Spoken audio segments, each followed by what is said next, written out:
are honored to know her and so pleased to introduce Carrie Brownstein.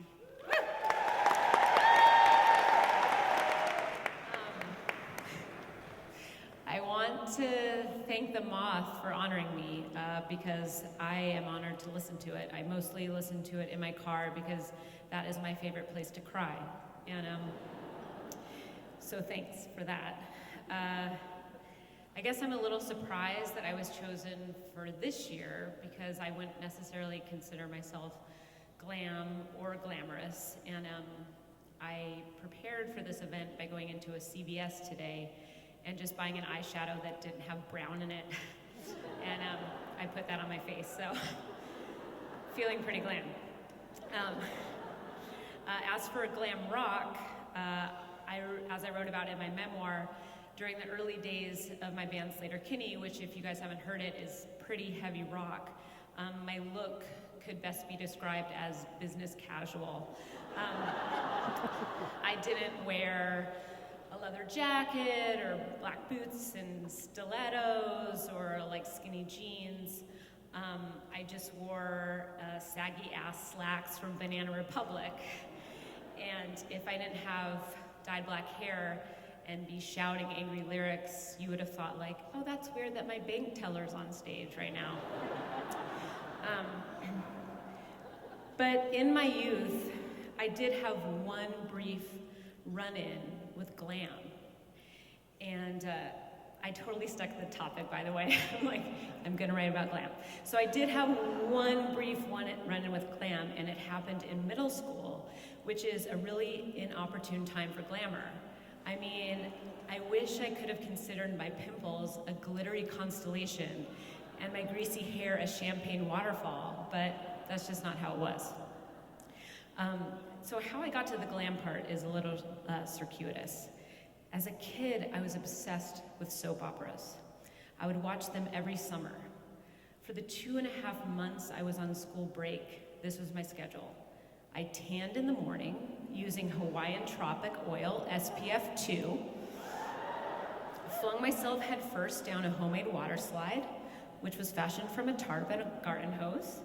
Then I'd go inside for a tuna salad stuffed inside of pita. Then I would grab a popsicle and sit down to watch about 3 to 4 hours of television. All My Children, Young and the Restless, General Hospital, and Days of Our Lives. I'm sorry to bring it so lowbrow, but we're just gonna talk about soaps for a while. I was so obsessed with Days of Our Lives that when a character named Kayla temporarily lost her hearing and her boyfriend Patch, because he had an eye patch, learned sign language, I also learned sign language. And Patch literally signed the song The Rose by Bette Midler while tears streamed down his face. And so I, because I had to, I signed The Rose to my family over dinner while pasta sauce dripped from my chin. I also asked my dad to take me to an auto show. I could not care less about cars because I wanted to meet another actor from Days, that's what the fans call it, named Drake Hoggeston. He played Roman, who's actually the second actor to play Roman, which is kind of common on soaps. Like, just one day the original actor comes back, and you're just supposed to pretend that you didn't notice. So at the auto show, I got to sit on Drake Hoggeston's lap and get my picture taken with him. And I tried to make small talk by saying things like, I love you. Then it was my friend's turn, and she was blonde and named Kim, but Drake called her Kimmy, which made me mad because it seemed for a second like they might end up dating. So in Seattle, near where I grew up, we had a local talk show called The Brian Tracy Show. And during the height of my soap opera craze, Brian Tracy announced that he was going to dedicate an entire week to Days of Our Lives. And each day, a different actor from the show would be a guest. I asked my mom if I could get out of school early and go to one of the tapings. And she knew my propensity for melodrama, so she said, yes, you can go. The day arrived, I was buzzing. This was my first time ever being on a TV set. And while about 100 of us sat in the studio waiting for the show to begin, a PA asked us each to write our names on a piece of paper. There'd be a drawing later for what I didn't know, but I assumed a mug or a sweatshirt or maybe an 8x10. Then the show began. The guest from Days of Our Lives was Judy Evans, who played Adrian. And if you're keeping track of the family tree, that's Patch's sister, or maybe his mom, I don't know. But I also looked this up. Judy Evans still plays Adrian. Like, I think soap opera actors they are on the show until they die. So it's a really, long-term job possibility for people. So I don't recall much about Judy's interview except that she was nervous and she kept leaning over to the host and he'd take her hands and reassure her. And I thought what I thought about all soap stars, which is that she was very, very beautiful. And after the segment with Judy ended, Brian Tracy brought out his next guest, a woman who ran a store in LA, which movie studios donated props and costumes to. The proceeds went to charity. The store owner put Brian in a leather jacket worn by Rosanna Arquette in Desperately Seeking Susan.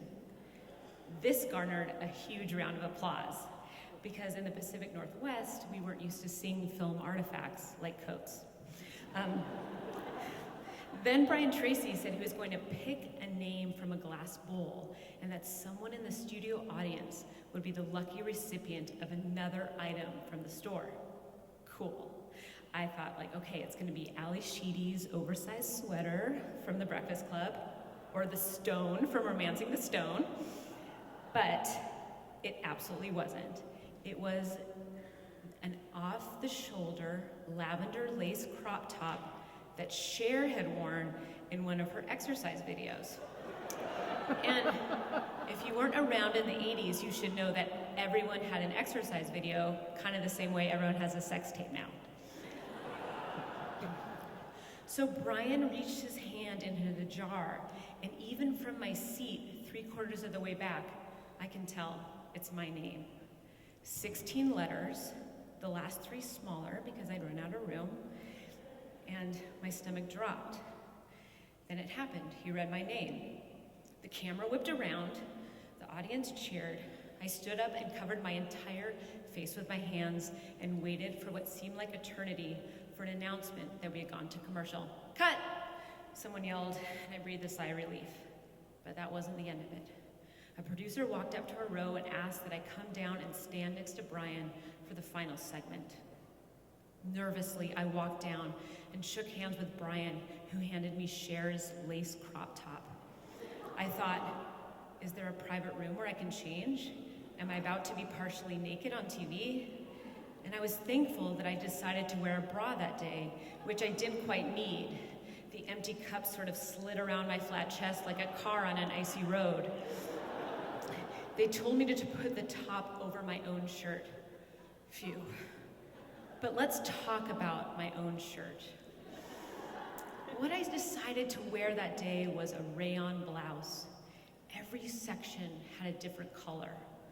Blue on one half, green on the other, a red sleeve, a blue sleeve, and just for fun, purple on the collar. I looked like a package of gummy bears. But the shirt was just a warm-up to the actual freak show, which was my hair.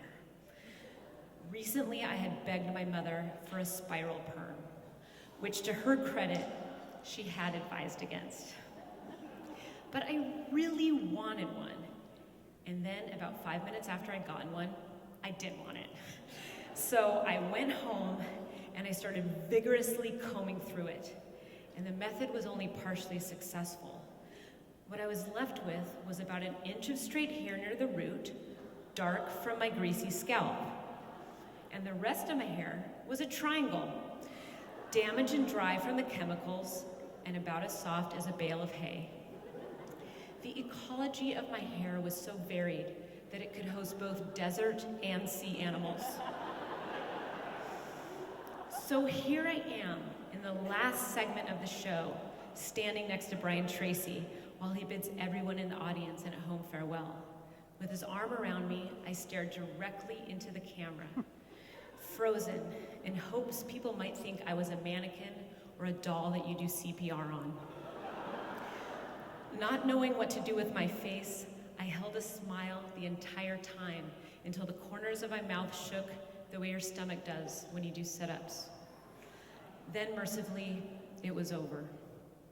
I went home, back to my ordinary life. I returned to school the next day. Instead of cementing my affection for the genre, my experience on the Brian Tracy show cured me of my obsession with soaps. I no longer associated them with escape, but rather with entrapment and humiliation. I had lived through my own 5-minute melodrama, and I realized I wasn't really cut out for it. But what I did have now was this Cher shirt. This seemed like the real prize. I'd broken up with Days of Our Lives, but in its place found something more exotic, more intriguing, more glamorous.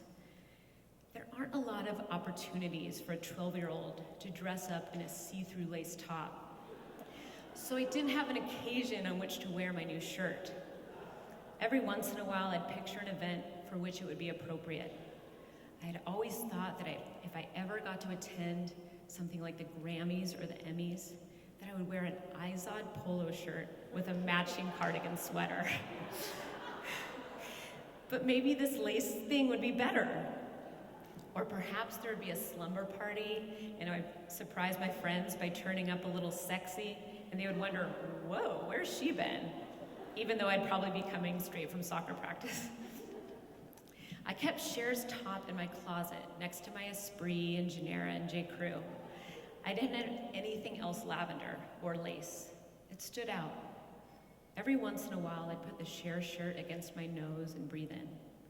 It didn't carry my own scent the way my other clothes did, and I inhaled the fabric the way you do an item of clothing left behind by a lover in the early days of courtship. I wondered if there was something this shirt could tell me about Cher, about the world outside my suburb, about my future, about myself. Mostly the shirt smelled vaguely of sweat, but I was afraid to wash it. I worried that all its magic and potency would disappear, that it would assimilate into my household, into my parents' impending divorce or my mother's illness, into my own sense of loneliness, instead of being what it was now, something that could save me from all of it. This lace shirt stayed in my closet all through high school. It seemed to wink at me when I opened the door, as if to say, not yet, but soon. Somehow, by just being around, this lace crop top, formerly owned by the mercurial, dazzling enigma that was Cher, gave me a sense of possibility. When I felt sadness or doubt, it was a glimmer and a glow I could check in on. I didn't feel like I could display this glamorous object outright. I never wore it, not once. But what is remarkable about something glamorous is that it's always in conversation with our secret selves. We can summon it in all its beauty and strangeness, in the way it stands in for hope or longing. I think everyone has a little piece of glam tucked away, in their closet perhaps, and sometimes simply knowing it exists, well, that's all we really need. Thank you.